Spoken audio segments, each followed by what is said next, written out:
YouTube channel radio साथी में आप सभी का स्वागत है।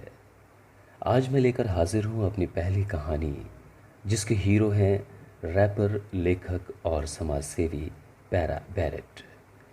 तो चलिए शुरू करते हैं कहानी। जीना इसी का नाम है। आंख खुली तो चारों तरफ से नर्सें घेरे खड़ी थीं। वो घबरा कर उठ बैठे। बहुत मुश्किल से आवाज़ निकल पाई, मुझे क्या हुआ? कुछ दूर खड़ी एक नर्स तेजी से उनकी ओर लपकी और बेहद नर्म लहजे में उनसे कहा, आपकी कार दुर्घटनाग्रस्त हो गई थी। पिछले 3 दिनों से आप बेहोश थे। 21 साल के पैरा बैरेट की चेतना जैसे फिर से शून्य होने लगी। नर्स ने स्नेह से सहारा देकर बिस्तर पर लिटा दिया। बैरेट कुछ और नहीं सुनना चाहते थे, मगर उनके साथ जो हो चुका था उसका सामना भी उन्हें ही करना था। अगली सुबह डॉक्टर ने पेशेवर ईमानदारी बरतते हुए बैरेट को सब कुछ बता दिया। वो बोला, आपके सिर में गंभीर चोटें आई हैं, जांघों और पैर की हड्डियां टूट गई हैं और आपका जबड़ा भी सलामत नहीं बचा। कम से कम 4 महीने तक व्हीलचेयर पर रहना पड़ेगा। हजारों सपनों वाली उम्र में बैरेट को कुछ ऐसा महसूस हुआ जैसे किसी ने बड़ी बेरहमी से सारे ख्वाब चूर चूर कर दिए हैं। बैरेट को सिर्फ इतना याद था कि वो न्यूजीलैंड के ओटाकी में स्टेट हाईवे 1 पर ड्राइव कर रहे थे और उनकी कार सेंट्रल लाइन को पार करके दूसरी तरफ से आने वाली वैन से टकरा गई थी। जिस्मानी दर्द को तो डॉक्टरों, नर्सों और दवाओं ने काफ़ी हद तक कम कर दिया था, मगर पुलिस जो आकर सुना गई थी वो बेहद डरावनी बात थी। जिस वैन को बैरेट ने टक्कर मारी थी उसमें सवार बुजुर्ग महिला ने मौके पर ही दम तोड़ दिया था। पुलिस और कानून की निगाह में यह गैर इरादतन हत्या कही जाती है। बैरेट स्तब्ध थे। मैंने किसी से उसकी जिंदगी छीन ली? हालांकि उन्हें बिल्कुल नहीं पता था कि उनका संतुलन कैसे बिगड़ा।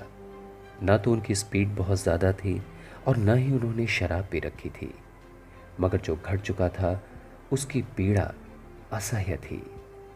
अस्पताल के बिस्तर पर पड़े पड़े वो दुखी होते रहते कि उनके कारण किसी की मौत हो गई। उनकी सुकून की नींद उड़ चुकी थी।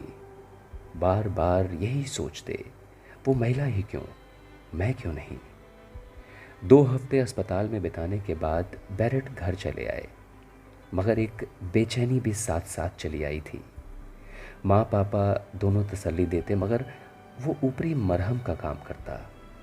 अंदर जो कुछ दरक गया था उससे वेदना का बहाव रुकने का नाम नहीं ले रहा था। अंततः वो दिन भी आया जब बैरेट को उस महिला के परिजनों के सामने खड़ा होना था। वो काफ़ी बेचैन थे कि कैसे उन सब की निगाहों का सामना करेंगे। जब जज साहब ने पैरा बैरेट की जिंदगी के पिछले पन्ने पलटे, ओटा की नदी के किनारे पैदा हुए बैरेट का बचपन सुरम्य कुदरती माहौल में बीता था। नदी, पहाड़, समुद्र तट और मैदान उनके छुटपन से साथी रहे। हालांकि एक दुख भी उनके साथ पैबस्त रहा।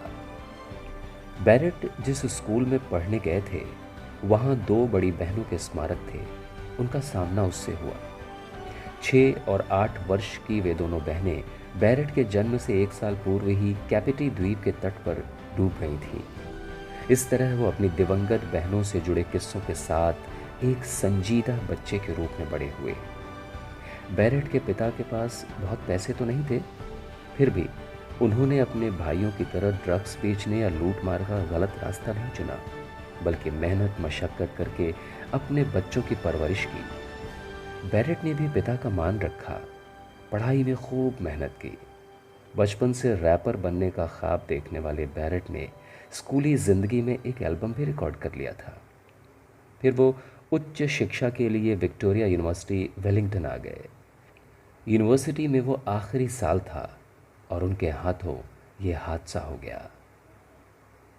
जज ने अपना फैसला सुनाया।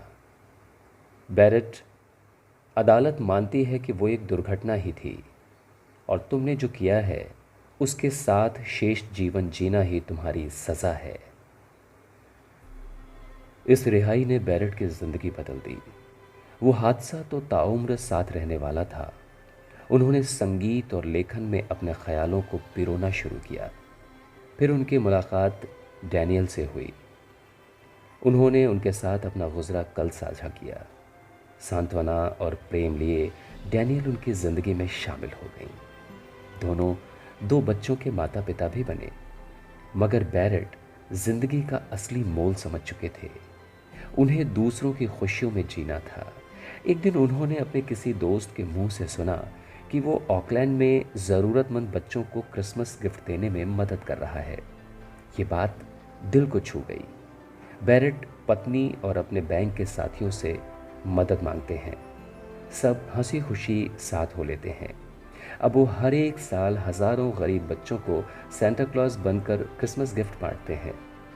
वो एक व्यक्ति से एक बच्चे के लिए उपहार हासिल करते हैं और वॉलेंटियर की मदद से उसे पैक करके बच्चों तक पहुंचाते हैं। पिछले साल करीब 5,000 बच्चों को उन्होंने खुशियां बांटी। अब तो लोग उन्हें पैरा बैरेट नहीं बल्कि पैरा क्लॉज कहने लगे हैं। वर्ष 2019 में उन्हें New Zealand local hero of the year से सम्मानित किया गया। पैरा बैरेट कहते हैं, जज साहब ने तो उन्हें पहले ही रिहा कर दिया था, लेकिन मैं इन बच्चों की मुस्कुराहटों में ही अपनी रिहाई देखता हूँ। ये थी मेरी आज की कहानी। जीना इसी का नाम है।